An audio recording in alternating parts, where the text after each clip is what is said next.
Ley de la Calle, que es una especie también de música de cámara.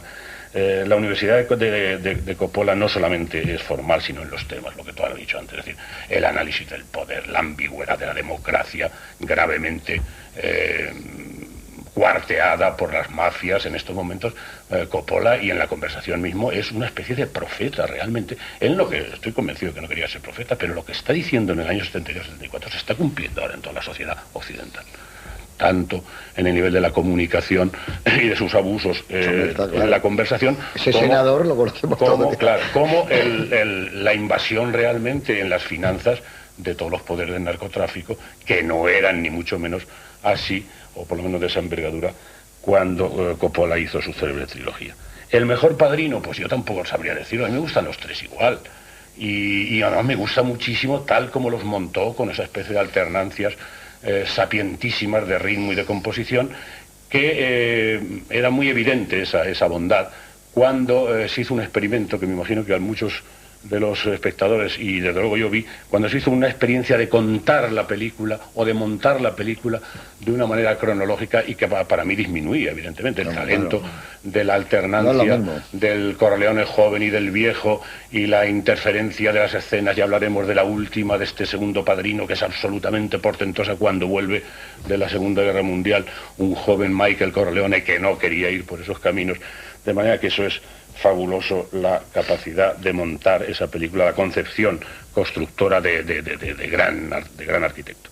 Y diría otra cosa más antes de pasar la palabra a los que sigan, que es que especialmente esta película se ha pasado, Los Padrinos se han pasado bastante, que hay que reconocerlo por la televisión, pero especialmente recomendado a aquellos que conocen el argumento de Los Padrinos, y en especial de este Gran Padrino 2, que la vean y que se olviden en gran medida, aunque es difícil olvidarse, de la peripecia, y que vean la precisión absoluta de lo que es un cineasta, desde la dirección de actores hasta el ritmo narrativo, hasta la ambientación, hasta todo absolutamente. De manera que yo no puedo decir más, porque también no acabaría nunca. Muy bien, muchas gracias. Otro escritor, amigo y estupendo también, Juan Manuel de Prada. Hola, buenas noches. Buenas noches. Además, tú, no por edad, no viste El Padrino cuando se estrena, evidentemente, pero luego lo has ido recuperando, supongo que muchas veces. La he repescado en televisión, efectivamente. Sí, la verdad es que a mí lo que me llama la atención de esta película, que considero muy superior a la primera, primero porque es una película menos accesible, es una película más arriesgada, ¿no? Y eso, sin duda alguna, se transparentó luego en la recaudación de la película. Pero sobre todo porque creo que frente al Padrino, que hace un retrato más, digamos, más rudimentario, más primario, en definitiva más accesible al público de lo que era esta gran familia del Padrino, en la segunda introduce pues muchas más ambigüedades morales, ¿no? Frente a la primera película, en la que la familia del Padrino aparecía fundamentalmente como una especie de colectivo heroico, aquí ya la familia Corleone aparece como una familia administradora de muerte, ¿no? Fundamentalmente, una familia mucho más sombría, mucho más tenebrosa. A Francis Ford Coppola le inquietó mucho los juicios que se habían hecho sobre la primera película, en los que se decía, bueno, que se había limitado a hacer una especie como de gran ditirambo o de fascinado ejercicio en torno a esta familia mafiosa, y él quiso hacer una película, como digo, ya con mucha más problemática moral, etcétera, etcétera. Es una película, sobre todo en el núcleo que trata en torno a Michael Corleone, el personaje interpretado por Al Pacino, como digo, una película incluso nihilista, con un tono desesperado y muy sombrío. Y es una película que actúa también como una especie de contrapunto. Toda la película yo creo que está montada sobre el contrapunto, ¿no? Con una serie de montajes paralelos, con una serie de casi de pasajes simétricos, ¿no? que establecen vínculos dentro de ella misma, pero también respecto a la película primera, ¿no?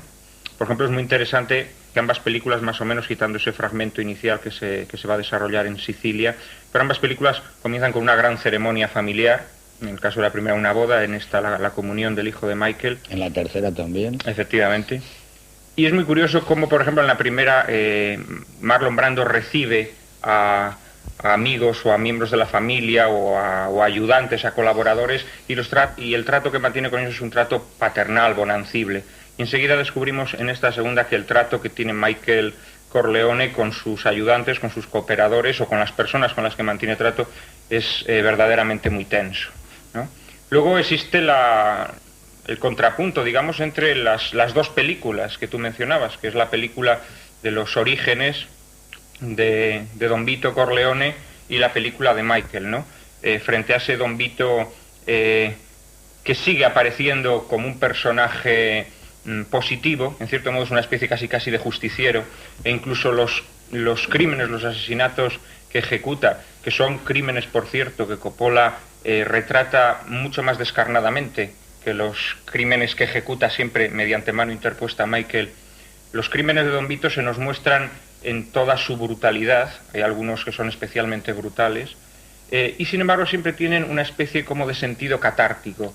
Parece como que el espectador se identifica y parece como que esa violencia en cierto modo está justificada. En cambio, la violencia de Michael siempre es una violencia superflua, es una espiral de demencia, de insania, de la que ya el personaje no puede salir. Verdaderamente es una película extraordinaria. Hemos hablado antes de la violencia. Efectivamente es una película muy violenta, pero no es una película visualmente agresiva en el hecho de mostrar la violencia, ¿no? La violencia es tratada de una manera litúrgica, como una gran coreografía blasfema muchas veces. Es muy curioso que también, mediante la técnica del montaje paralelo, pues muchas veces los crímenes, los asesinatos, las matanzas se ponen al lado de ceremonias religiosas o casi religiosas, ¿no? Y luego también es una película sobre la degeneración de esos vínculos familiares que habían presidido la primera parte. Es una película también sobre la degeneración de la lealtad. Si en la primera parte todo lo que se hacía por lealtad, aquí ya todo se hace por dinero. Y es en definitiva una película sobre el ocaso de una estirpe, digamos, ¿no? Y de cómo la sangre ofusca a esa estirpe, un poco como le ocurre a Orestes, ¿no? En la tragedia clásica, y va degenerando hasta que al final, pues toda esa sangre derramada lo único que conduce es a la nada. Muy bien, muchas gracias, Juan Manuel. Y también yo creo que es una película sobre la soledad. En cualquier caso, yo creo que es un clásico. Habría que ir hacia atrás y hablar de obras como Ciudadano Kane, Perdición, Casablanca, para encontrar una película tan intensa, tan eléctrica. Está en la línea, como decía Miguel Marías, de un cine que, por desgracia, si no ha desaparecido, está a punto de desaparecer en cuanto al empeño de una marca productora de hacer ese tipo de obras. Yo vi El Padrino el mes de marzo de 1972 en Nueva York. Yo no sabía entonces que se habían vendido en la primera semana 1 tonelada de palomitas. Fue el éxito más grande que se recuerda. Sí sé, porque lo viví, que las colas eran enormes en Times Square y los policías estaban a caballo, y ver aquello era un acontecimiento especial. Quizá por eso me ha fascinado a mí tanto, por ver El Padrino en Nueva York y verlo en el momento de su estreno. En diciembre, el 28 de diciembre del año 90, volví a ver El Padrino 3 en Nueva York. Se había estrenado hacía 2 días y vi cómo tiroteaban a un chico a la entrada del cine. Y caía justo con un Corleone mayor de 60 años, cansado y gastado, que era la imagen que en aquella cartelera enorme tenía Al Pacino. Entre medias está esta película, El Padrino 2. Quizá soy injusto con El Padrino 3. Yo nunca he visto una película con tanta expectación, nunca he tenido tantas ganas de ver una película como El Padrino 3. Es el único capricho que me he permitido en mi vida, ir a Nueva York a ver prácticamente un estreno. Y probablemente es mejor de lo que yo supongo. Pero creo que la penumbra, El Padrino es una obra de penumbras, está más conseguida en las 2 primeras. Creo que hay algo que a mí me recuerda en sus mejores momentos las sandalias del pescador en El Padrino 3. Pero bueno, en cualquier caso, estamos hablando de Francis Ford Coppola y de una de las trilogías más grandes de la historia del cine. Es decir, que estamos hablando de una obra que podría ser un 9. Acostumbrados a algunas que se han salido del 10, es increíble. En cualquier caso, yo creo que es una película que no importa las veces que se vean, que cada vez uno descubre más cosas y cada vez uno se la va aproximando más a sí mismo, porque descubres que tienes muchas cosas que ver con los gángsters, que la condición humana también está de ese lado. Yo creo que es una obra basada en un bestseller.